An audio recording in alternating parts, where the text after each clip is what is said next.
안녕하세요, 신차영입니다. 제가 예전 영상에서 한번 경매 공부하는 법에 대해서 한번 올린 적이 있는데, 오늘은 그 영상에 좀 이어서 경매, 그렇다고 이제 경매 공부하는 법에 대한 영상은 아니고, 조금 경매를 어떻게 보면 초보분들이나 특히 또 입문자분들, 제 영상을 경매를 이제 시작하시는 분들도 많이 보더라고요. 그래서 경매를 어떻게 하면 조금 더 쉽게 다가갈 수 있는지 그런 거에 대해서 한번 얘기를 해볼까 합니다.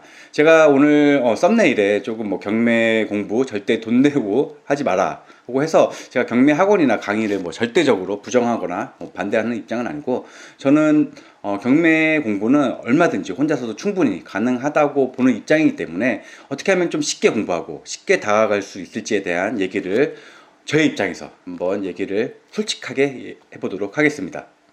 자, 부동산 경매라는 게 절대 어려운 게 아닌데, 이게 경매라고 들어가다 보니까, 경매하면 왠지 뭐 전문성이 있거나 아니면 좀 뭐 꾼들이 모여서 하는, 또 부동산 경매라는 게 또 법원에서 하다 보니까, 저희가 흔히 법원은 재판만 하는 곳으로 알고 있는데 조금 거리감이 있게 느껴지잖아요. 어떻게 보면 법원에서 경매를 한다는 게. 그래서 일반 사람들이 조금 어렵게 생각을 할 수도 있을 거라 생각이 들어요. 저 역시도 그랬고. 근데 이게 공부를 하고 알아가다 보면 절대로 어려운 게 아니거든요. 한번 이렇게 한번 생각을 해보시면 어떨까 하는데, 부동산 할인 매장, 그러니까 부동산을 조금 더 싸게 살 수 있는 곳이 부동산 경매다 라고 좀 생각을 해보시고, 이게 그냥 싸게만 팔 뿐이지 일반 매매랑은 거의 비슷하다 라고 생각을 하시면 조금 더 쉽게 다가설 수 있지 않을까 생각이 들어요. 물론 일반 매매에서는 요구하지 않는 뭐 권리 분석, 그리고 뭐 어쨌든 뭐 경매에서 물건도 찾아야 되고 또 명도도 해야 되고 뭐 임장도 따로 별도로 해야 되기 때문에, 이런 부분들이 뭐 이제 지식이나 뭐 공부가 필요하긴 하지만 크게 일반 매매랑 다르지 않다는 게 제 생각이고, 이런 부분들은 얼마든지 혼자서도 공부를 할 수 있다는 게 제 생각입니다. 저희가 흔히 부동산 매매할 때 뭐 누구한테 배우거나 뭐 돈 주고 어디 가서 뭐 학원 가서 뭐 배우거나 또는 뭐 자격증이 있거나 이런 게 요구되는 게 아니잖아요. 부동산 경매도 똑같습니다. 뭐 완전 똑같다고 하면 거짓말인데, 뭐 어차피 저희가 처음 시작하는데 뭐 권리 분석이라고 해봤자, 자, 경매 뭐 하시는 분들은 알 거예요. 권리 분석이 필요 없는 물건이 거의 한 70에서 80%예요. 이런 뭐 쉬운 권리 분석, 흔히 얘기하는 이런 것들이 거의 대부분이에요. 저희가 처음 시작하는데 뭐 특수 물건 하거나 뭐 토지 하거나 상가 하거나 이런 거 할 거 아니잖아요. 더군다나 저희가 뭐 기본적인 것만 알아도 대부분의 권리 분석은 유료 경매 사이트에서 다 알려줘요. 다 해줘요. 저는 유료 경매 사이트는 기본적으로 가입은 하고 경매를 해야 된다고 생각을 하거든요. 뭐 유료 경매 사이트에 대한 이용법과 뭐 공짜로 활용하는 법, 이건 제가 예전 영상에 한번 올렸거든요. 한번 찾아보시고, 이 영상 다 보시고 한번 찾아보세요.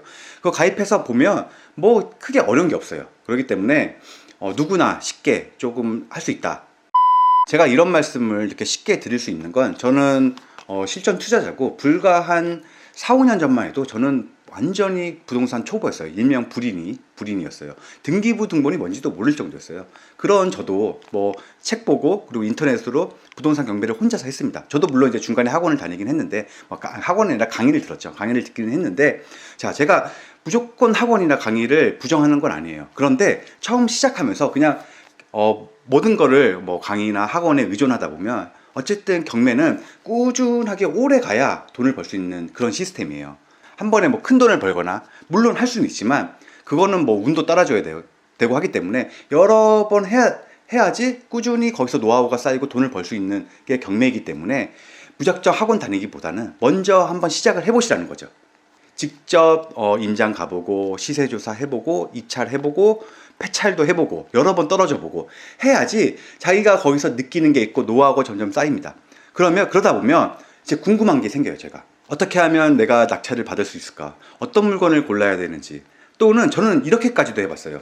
하루에 경매 물건이 아주 많은 날을 찾아서, 일부러 그러다 보면 이제 사람들이 좀 분산되지 않을까 하는 생각에 그런 날만 찾아서 뭐 입찰을 하던가, 이런 노력 저런 노력 다 해봤어요. 저도 다 해보다가 결국에는 뭐 7, 8번, 제가 7번 떨어졌나? 그리고 8번째 이제 낙찰을 받았는데, 그 낙찰 받은 첫 물건도 하루에 3개 물건을 한 번에 입찰을 했어요. 저도 이제 휴가가 아깝잖아요. 아까우니까 3개 물건을, 뭐 그때는 이제 다 싼 물건, 1억 이하의 빌라들이었는데, 그런 물건들을 비슷한 지역 3개 물건을 선택을 해서 임장을 가고 다 입찰을 해서 그 중에 하나를 받아서, 그러니까 여러 번 저희가 시도를 해봐야 돼요. 경매 물건은. 제가 여기서 이제 하고자 하는 말은, 혼자서 하다 보면 분명히 막힐 때가 있습니다. 제가 이제 좀 궁금해요. 어떻게 누구 뭐 고수의 노하우를 전수받던가 누구한테 묻고 싶고 이럴 때가 있거든요. 아니면 낙찰을 받았는데 명도가 막 두려워요.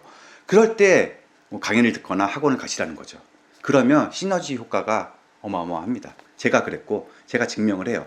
저도 처음에 이제 경매 그 강의를 들으러 갔을 때 한 동기가 한 80, 90명 됐어요. 그 좀 많이 모이는 그런 경매 학원을 갔는데 70에서 한 80% 정도는 그냥 경매를 모르고 그냥 거기서 배우려고 오신 분이고, 저처럼 조금 공부를 하거나 뭐 저는 그때 이제 낙찰을 하나 받고 갔으니까 그런 사람은 거의 없었어요. 근데 중요한 거는 그 중에서 지금까지 남아있는 사람은 10%도 안 돼요. 10%도. 1년 안에 전부 다 그냥 다 경매랑 담쌓고 삽니다. 그냥 거기서는 다 이제 강의하면 다 알아듣고 나도 이렇게 할 수 있을 거라 생각을 하는데 그게 잘 안 돼요. 저는 이제 어느 정도 경험을 쌓고 뭐 임장도 가고 입찰도 해보고 나니까 이해도 잘 되고 그 사람들이 어떤 포인트를 얘기하는지 잘 이해를 하고 제가 이제 필요한 그분들의 장점, 뭐 노하우를 바로바로 습득을 했죠. 좀 이제 따라할 수도 있고 이런 거랑 그냥 아무것도 모르는 상태에서 가서 듣는 거는 천지 차이입니다. 어차피 경매는 혼자서 해야 돼요. 나중에는 혼자서 해야 되는데 또 이런 게 있어요. 막 코스로 막 몇백만 원짜리 막 강의 학원이 있는데, 예를 들면 뭐 물건도 골라주고 뭐 입찰도 해주고 명도까지도 다 해줘요. 뭐 이렇게 하는 거는 그 순간에 뭐 돈은 많이 벌지도 못해요. 벌 수는 있지만 그 사람들 그 나중에 혼자서 할 수 있을까요? 못해요. 언제까지 거기에 매달려서 뭐 의존해서 할 수 있는 것도 아니잖아요. 그렇기 때문에 경매 강의도 잘 골라야 되지만 무엇보다도 혼자서 하는 연습을 해야 됩니다. 혼자서 충분히 할 수 있어요. 제 영상 뭐 그동안 좀 보시면 저도 뭐 완전 불인이에 저 A형이 소심한 사람인데 그 임장 가서 솔직히 부동산 중개업소 들어가기 좀 두렵잖아요. 처음이 제일 어렵지. 물론 처음이 제일 어려운데 그 후에도 솔직히 쉽진 않아요. 저는 아직까지도 그렇게 쉽다고는 생각이 안 들어요. 하다 보면 익숙해지고 재밌고, 그리고 여러 번 폐차를 한다 그래서 절대 거기서 주저앉으면 안 돼요. 자, 생각을 한번 해보세요. 제가 고른 물건은 남들도 골라요. 그렇게 생각을 해야 돼요. 내가 입찰하는 물건이 그날의 경쟁률이 가장 높은 물건이다. 이런 생각을 하셔야 돼요. 실제로 가보면 내가 입찰한 물건이 경쟁률이 제일 높아요. 왜냐하면 제가 좋다고 생각하는 물건은 딴 사람들도 좋기 마련이거든요. 그런 과정을 거치다 보면 어떻게 하면 좀 경쟁률이 낮은 물건을 고를 수 있을까, 이런 생각을 하게 되다 보면 뭐 아파트 저층을 할까, 뭐 나홀로 아파트를 해볼까, 뭐 빌라를 어느 지역의 아파트를 하면 경쟁률이 낮을까, 이런 생각을 막 하게 되거든요. 하다 보면 분명히 낙찰을 받습니다. 여러 번 해보다 보면 떨어질 것 같죠. 맨날 내가 하는 물건은 비싸게 누군가 낙찰을 받아. 내가 입찰하는 물건은 와, 너무 사람들이 많이 몰려. 10명 기본, 20명이 기본이야. 이렇게만 생각하다가 경매는 먹을 게 없어, 이렇게 부정적으로 생각하면 끝도 없어요. 거기서 포기하지 않고 누군가는 어쨌든 낙찰을 받고 돈을 벌잖아요. 돈을 버는 사람들은 있단 말이에요. 분명히. 그 사람들은 처음부터 돈을 번 건 아니에요. 그쵸? 이런 물건, 쉬운 일반 물건들도 계속 하다 보면 언젠가는 낙찰을 받고. 자, 이제 오늘 마지막으로 제가 하고 싶은 말은 이거예요. 경매에서 흔히들 막 가장 중요한 거는 뭐 권리 분석이다. 어디 학원 가거나 강의 가면 뭐 권리 분석만 며칠씩 하는 데가 있어요. 솔직히 별로 필요 없습니다. 저희 진짜 어려운 물건, 복잡한 권리 분석을 풀어서 해결했다 하는 물건 있을 것 같아요? 없습니다. 그런 물건 낙찰 받기도 힘들어요. 그런 물건은 고수의 영역이나 딴 사람들의 영역이라고 생각을 하시고, 또 경매 꽃은 명도다, 명도 잘하는 법, 쓸데없는 얘기는 아니에요. 다 맞는 말이기도 한데, 가장 중요한 거는 경매는 싸게 받는 게 가장 중요해요. 싸게 받는 거. 할인 매장. 예. 시세 조사를 잘해서 싸게 받아서 비싸게 파는 거 아니에요. 예. 싸게 받아서 제값에 팔거나 조금 더 싸게 팔아서 돈을 벌고 수익을 남기는 게 바로 경매입니다. 꾸준하게 입찰을 해서 시세보다 싸게 사서 돈을 버는 게 경매입니다. 이거를 명심을 하시고, 어디에 의존하거나 나는 혼자서 못할 것 같아, 한 몇 번 해보고 포기해, 이러시면 돈 못 법니다. 제가 다음에는 이전 영상에서 한번 제가 물건 골라서 모의 입찰하는 영상을 찍었었잖아요. 다음에는 제가 물건 골라서 임장하고 실제 법원 가서 입찰하고 그런 영상을 한번 찍어볼게요. 그러면 다음에 영상에서 뵙도록 하고, 오늘 영상은 여기까지 하도록 하겠습니다. 이상 신차영이었습니다. 감사합니다.